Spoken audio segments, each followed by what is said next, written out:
मंडळी थोड्या थोड्या दिवसांच्या अंतराने देशाच्या वेगवेगळ्या भागातून पुन्हा पुन्हा एकच मुद्दा चर्चेत येतोय.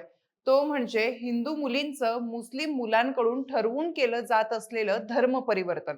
शहरं बदलतात, राज्य बदलतात, पण प्रकरण तशाच पद्धतीनं समोर येतात. काही महिन्यांपूर्वी आपल्या नाशिकच्या TCS मध्ये उघडकीस आलेलं धर्मांतरण प्रकरण, त्यानंतर पुण्यातील विप्रो कंपनीत एका महिलेसोबत झालेल्या सेम प्रकारानंतर असंच एक नवीन प्रकरण राजस्थानच्या कोटा शहरातून समोर आलंय. सुरुवातीला हे प्रकरण फक्त एका व्यक्तीच्या मोबाईलमध्ये आढळलेल्या व्हिडिओपुरतं मर्यादित असल्याचं वाटत होतं, पण तपास जसजसा पुढे गेला तसतसे अनेक दावे समोर येऊ लागले. या आरोपीच्या फोनमध्ये तब्बल 40,000 अश्लील व्हिडिओ आढळून आले आणि हे अश्लील कंटेंटचं प्रकरण देशभर पसरलेल्या एका मोठ्या धर्मांतर नेटवर्कचा भाग असू शकतं, असं माध्यमांमध्ये बोललं जाऊ लागलं. या प्रकरणाला घेऊन त्यातील मुख्य आरोपी मनीष शर्मा म्हणजेच मोईन खान याला अटक करण्यात आली आहे. त्यामुळे हे धर्मांतराचं नेमकं प्रकरण काय आहे? महिलांचे व्हिडिओ बनवून त्यांना धर्मांतर करण्यासाठी ब्लॅकमेल केलं जात आहे का? आणि या प्रकारामागे पाकिस्तानच्या किंवा इतर एखाद्या मुस्लिम राष्ट्राचा काही हात आहे का? अशा सगळ्या प्रश्नांची उत्तरं जाणून घेणार आहोत आजच्या या व्हिडिओच्या माध्यमातून.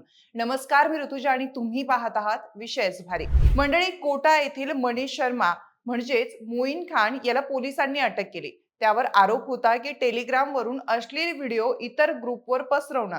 पण जसजसा पोलीस तपास करत गेले तसतशी अजून धक्कादायक माहिती समोर येत गेली. हा आरोपी टेलिग्राम वरील काही गुप्त चॅनल्सशी जोडलेला होता. विशेष म्हणजे या चॅनलमध्ये प्रवेश मिळवण्यासाठी त्याने स्वतःची ओळख लपवली होती. मोईन खान या नावाने तो या नेटवर्कमध्ये सक्रिय होता. त्यानंतर पोलिसांनी त्याचा मोबाईल जप्त करून अधिक तपास सुरू केला.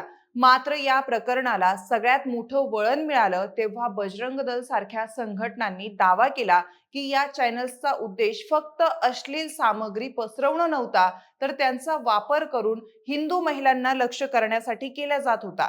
त्यांच्या आरोपानुसार हा आरोपी सुरुवातीला टेलिग्राम, डिस्कॉर्ड, स्नॅपचॅट आणि इतर सोशल मीडिया प्लॅटफॉर्मच्या माध्यमातून महिलांशी संपर्क करायचा. त्यानंतर त्यांच्याशी भावनिक नातं निर्माण करून त्यांना धार्मिक दृष्ट्या प्रभावित करण्याचा प्रयत्न केला जायचा.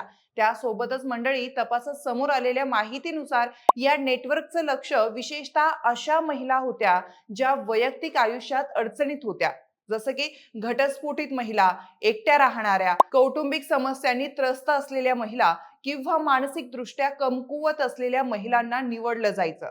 त्यासाठी सातत्याने तो त्यांच्याशी संवाद साधायचा. त्यांना सांगितलं जात होतं की त्यांच्या सर्व समस्यांचं उत्तर फक्त मुस्लिम धर्मात आहे. याच दरम्यान काही ऑडिओ क्लिप्सही समोर आल्या आहेत. या क्लिप्समध्ये काही व्यक्ती मुस्लिम युवकांना संघटित करण्याबद्दल बोलताना ऐकू येत आहेत. तुमच्या परिसरातील मुस्लिम तरुणांना जागं करा, त्यांच्या धार्मिक भावना निर्माण करा, त्यांना एका विशिष्ट दिशेनं घेऊन जा, अशा प्रकारच्या चर्चा त्यामध्ये होत असल्याचा दावा केला जातोय. या प्रकरणात पाकिस्तान कनेक्शनचाही दावा करण्यात आलाय. काही अहवालानुसार पाकिस्तानमधील कथित हँडलर्स ऑनलाईन माध्यमातून मार्गदर्शन करत होते. ही धर्मांतर प्रक्रिया कशी राबवायची, कोणत्या महिलांना लक्ष्य करायचं, संवाद कसा वाढवायचा याबाबत सूचना दिल्या जात होत्या, असे आरोप करण्यात आले आहेत. त्यामागे काही मौलवी ऑनलाईन माध्यमातून धर्मांतर घडवत असल्याचेही दावे करण्यात आले. त्याचबरोबर तपासात आणखीन एक धक्कादायक बाब समोर आली आहे. मोईन खान या आरोपीकडे महिलांचे तब्बल 40,000 अश्लील व्हिडिओ असल्याची बातमी समोर आली. तर काही महिलांच्या मोबाईलमध्ये मोठ्या प्रमाणात चॅट्स, संवाद असल्याचा दावाही करण्यात येतोय. त्यासोबत तपासादरम्यान एका महिलेबद्दल अशी माहिती समोर आली की ती महिला आपल्या लहान मुलासह राहतं घर सोडून दुसऱ्या शहरात स्थलांतरित झाली होती आणि तिकडून ती पाकिस्तानच्या हँडलर्सच्या संपर्कात आली होती आणि तिच्या मोबाईलमध्ये मोठ्या प्रमाणात ऑनलाईन चॅट्स आणि कॉल्स रेकॉर्डिंग असल्याचं सांगितलं जात आहे. त्याचबरोबर मंडळी, या प्रकरणात ब्लॅकमेलिंगचाही अँगल समोर येतोय. 40,000 अश्लील व्हिडिओ आणि डिजिटल सामग्री सापडल्यामुळे असा संशय व्यक्त केला जातोय की या महिलांवर दबाव आणण्यासाठी किंवा त्यांना धमकवण्यासाठी मोईन खान हा आरोपी व्हिडिओचा वापर करत होता. आता सर्वात मोठा प्रश्न तो म्हणजे नेटवर्क नेमकं किती मोठं आहे? कोटा, जयपूर, करोली, इंदोर आणि इतर काही भागांपर्यंत या प्रकरणाचे धागेदोरे पोहोचले असल्याचं बोललं जात आहे. त्यामुळे हे केवळ एका शहरापुरतं मर्यादित प्रकरण नसून देशव्यापी नेटवर्क असू शकतं, अशी चर्चा सुरू झाली आहे. दरम्यान या प्रकरणाची चौकशी केंद्रीय तपास यंत्रणांकडून व्हावी अशी मागणीही करण्यात आली आहे. आरोपींचे बँक खाते, आर्थिक व्यवहार, संपर्कात असलेली व्यक्ती, सोशल मीडिया नेटवर्क यांची सखोल चौकशी करण्यात यावी अशी मागणीही पुढे आली आहे. कारण जर या आरोपांमध्ये तथ्य असेल तर केवळ धर्मांतर प्रकरण ते राहणार नाही, तर राष्ट्रीय सुरक्षेशी संबंधित गंभीर विषय ठरू शकतो. सध्या देशभरात या प्रकरणाची जोरदार चर्चा सुरू आहे. तर सोशल मीडियावर अनेक दावेही केले जात आहेत.